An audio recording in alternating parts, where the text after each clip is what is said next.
Yawa da farko bayan ka buɗe site ɗin zai nuna ma haka already duka mun riga mun san farko abin da zaka fara yi shine zaka shiga loan application kamar haka. Yawwa idan ya buɗe ma zaka sa BVN ɗinka, zaka shigar da BVN ɗin kamar haka zai buɗe maka.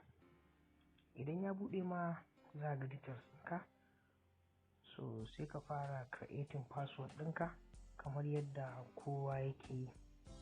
Dole za ka sa password ɗinka wanda ranka yi ma.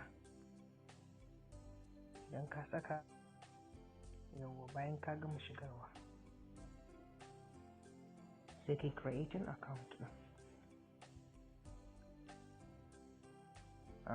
Fine. Ya ma creating account ya gaya ma cewa a confirmation link was sent to your email. To matsalar da ake samu shine message ɗin baya zuwa, saboda hakan yana samu asalin sakamakon cunkushewa ta server tasu. Mun riga mun sani wannan ya zama kamar jiki ne, har aka ce abu akai a nan to sau tari za ka ga cewa server tana cunkushewa. Mu sani ba dai me matsala, ba mu sani ba, wannan ya danganta. To akwai 'yan dabaru da ake yi gurin cewa kaga sun tura maka email ɗin naka.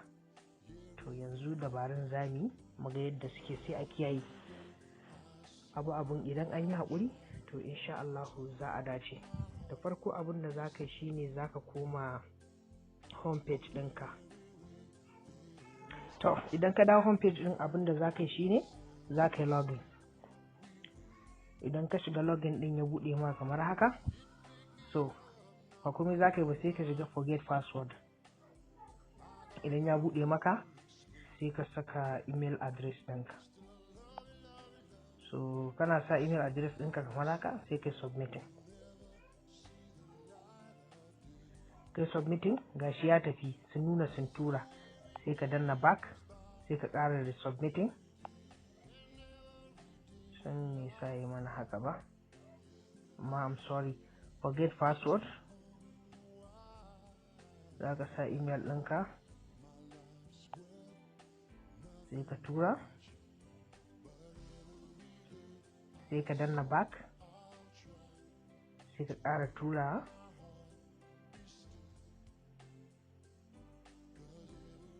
sai ka danna back sai ka ƙara turawa. To daidar Allah idan kai haka at least ka yi kamar sau 5 haka zuwa sau 6 to za su tura maka. Amma kuma akwai wani abu da yake faruwa yanzu. A da kwana 2 da suka wuce idan ka yi normal baka da matsala yana zuwa, za su turo ma wajen guda 3 ma ko sama da haka, kuma duk wanda kai fikin a ciki yana yi. To amma matsalar da aka samu daga ranar Sunday da shekaran jiya kenan 7 ga wata zuwa yau, abin da yake faruwa shine idan ka danna suna turo maka shi, amma idan ka shiga link din kuma sai su ce maka invalid. To wannan shine babban matsalar da ake fuskanta. Amma da yardar Allah an samu kan wannan matsalar ita ma. Abin da zaka dinga yi shine a nan gurin, saboda idan ka duba ko OTP ne aka tura maka zaka register a wani site din, in aka turo maka kafin ya zo ka ƙara resending, ka ƙara requesting wani OTP din. So idan ya zo na farkon ya zama invalid, na biyun da aka turo shine zai, in kafin ya zo ka kuma turawa kaga shi ma ya zama invalid, na ukun shine zai aiki. To abin da yake faruwa kusan iri ɗaya ne da wannan.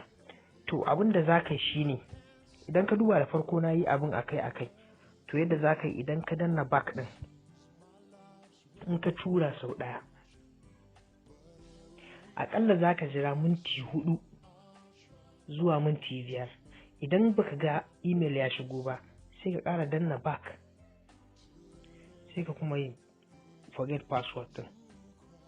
To idan kai haka duk inda kai sau 4 zuwa sau 5 insha Allahu za ka gan shi zai shigo maka. Sannan akwai wani abu da ya kamata a kiyaye, za a turo maka link ne farko za su iya turo maka iya forget password, ba shi kake nema ba, za su turo ma link. To shi wannan link din shi za ka shiga, za gan shi mai irin alphabet da waye ka rikici special cases da suwaye, kana shiga zai activating. Da ya activating za su yi requesting duka data da suke bukata, za ka saka musu. In ka sa musu shi kenan sai kuma ka ci gaba da ciki ragowar abubuwan da ya sawwaka. Dan kwana 2 za su yi approving loan ɗinka, za su rubuta maka adadin abin da za su baka. Allah Ubangiji ya samu dace. Allah ya mana jagora. Na gode.